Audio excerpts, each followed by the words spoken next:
Ladies and gentlemen, welcome back to the channel, and it's time to attempt to talk about Celtic in a positive manner. I don't think it's going to be possible. We've just kind of digested the past 24 hours in the press conference yesterday.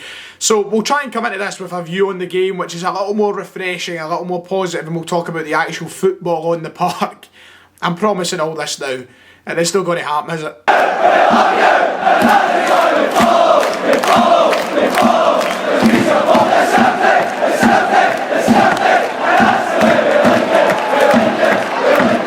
Before we do go on with the video, make sure to check out the top line of the description. The video is of course brought to you by OneFootball. You can download the OneFootball app using my link in the description, and it'll give you everything you need to know ahead of tomorrow night's game. Of course, if you've not found out what you need to find out here, then check out the app for stats, news, score updates, everything you need in that app. It's the best place to keep informed, so make sure to check that out to help out both me and the channel sponsors. A very quick note for everybody who's wondering, I keep getting comments, when will the live streams be back? When will you be streaming?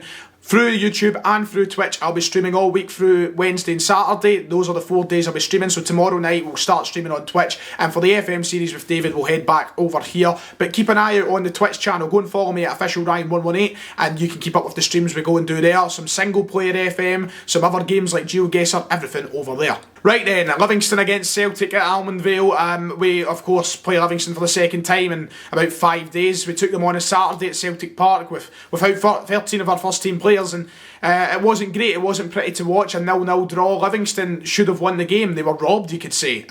We were holding on throughout the whole game to make sure that we didn't lose 3 points, and granted we did keep a clean sheet, we did take a point, but it's embarrassing when you think about it. We should have been winning that game. Despite 13 players being out, we were still the better team on paper. We still had a better squad, and yet Livingston turned up, played some remarkable stuff, and quite rightfully deserved a win. But we move on now, and we return to full first team action. We get 13 of our first team players back. Well, no, we don't. We get 11 of them back. Julian is still out, and I believe that there's now a second positive test. Yes, we don't know who it is yet. It's not been confirmed, but that is a second player out. So we do get the majority of our team back, and we will have our strongest side pretty much playing against Livingston tomorrow night. But it still doesn't fill me with confidence that we'll go here tomorrow night and win the game, and we've got to talk about that from start to finish. And we've got to talk about, of course, the game on Saturday and what will be kind of replicated from that game into this game, especially on Livingston's side of things. But we've also got to talk about the Celtic camp. We've got to talk about what's happening at Celtic Football Club, the mentality of the players just now, the mentality of the managers just now, and if it's going to take an effect on our performance tomorrow night, because there's a lot of things that can come into the conversation as to how Celtic will play tomorrow. Neil Lennon yesterday in the press conference, as we all know, was a little hot-headed.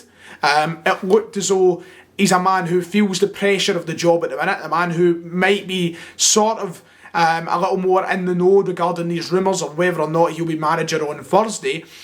He didn't seem a happy man.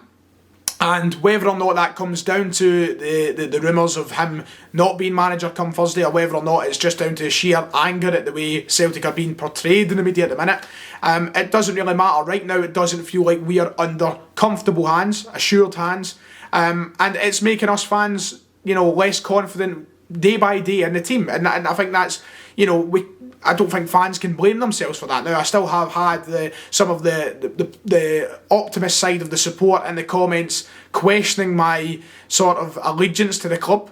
I'm getting continuous amounts of comments whether or not this is becoming a Rangers channel, whether or not I'm mollycoddling things for the Rangers support. No, I'm saying things as they are. The whole point of what I want to do with my career is to speak about football, and I can't do that through green tinted glasses. I've got to do it with what I see in front of me and what evidence is provided, and the evidence that is provided right now is that Celtic are not in the right hands and that we need change. And that yesterday was simply disastrous. It was a joke. So I think that the scepticism that me and thousands of other fans feel at the minute is, as a word that Celtic would use, quite entitled. Take away all the sort of splitting the fans for a minute. Neil Lennon clearly doesn't look right in the job. I mean, a lot of people were echoing these comments yesterday that for the sake of him, I feel like this is a job now he needs to walk away from. I'm getting quite concerned as to whether or not he's in the right place for this, but we'll leave all that aside. It's not for me to judge, and it's not for me to kind of comment on.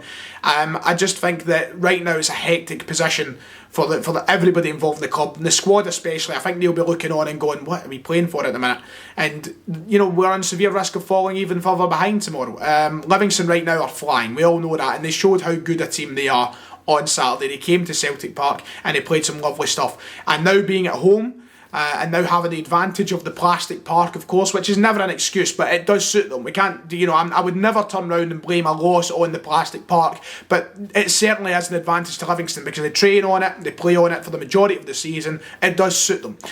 But for them to go to the home stadium, play on the surface that suits them, and then ultimately, you've got to remember, this is a stadium which on 2 occasions last season we did not win at. In the first visit last season we lost the game. Granted, Celtic went down to 10 men quite early on through a Ryan Christie sending off.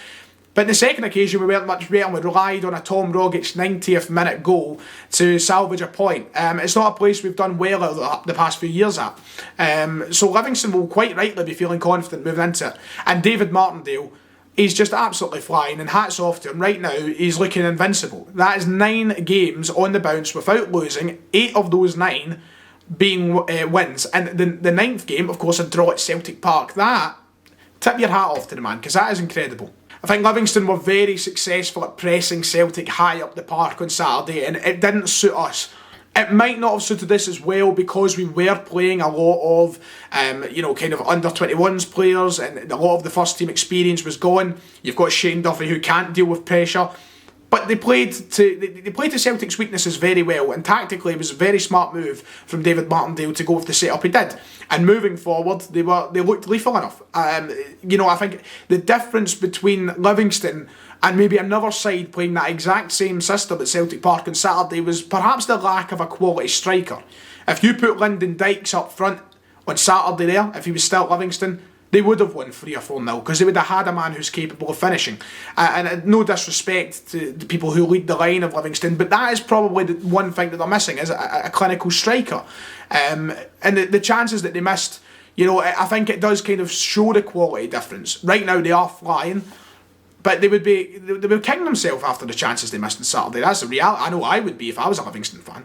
And saying that they were the better team, and I'm firmly, I think I would suggest that means they'll be the better team tomorrow night. I think that we will be on the ropes a bit, and I think that comes down to a lot of things. Number one, the performance on Saturday would kind of point towards that, but also just with how things have been for Celtic over the past week, I think it will take a toll on the players and how they play. I think there is that hint of nervousness and the Celtic players from back to front. They know that the pressure's on. Neil Lennon knows that the pressure's on, and we know all the rumours that are flying around. These sort of things do usually come to a boiling point for football clubs, and they come to a boiling point for players. You see it all over the country. You see it in England, you see it up here. When there is a moment like this, it usually does come to a game where all the pressure's on and the players kind of crumble. And I'm not saying that we're going to go out tomorrow and be utterly disastrous and lose the game by a significant amount. But, the confidence you would usually feel in a Celtic team playing against Livingston, it kind of goes out the window with how things are at the media. And it's a horrible position to be in, and I wish we weren't, and I wish we were all, confident of going there tomorrow night and getting a result. But everything points towards the other direction.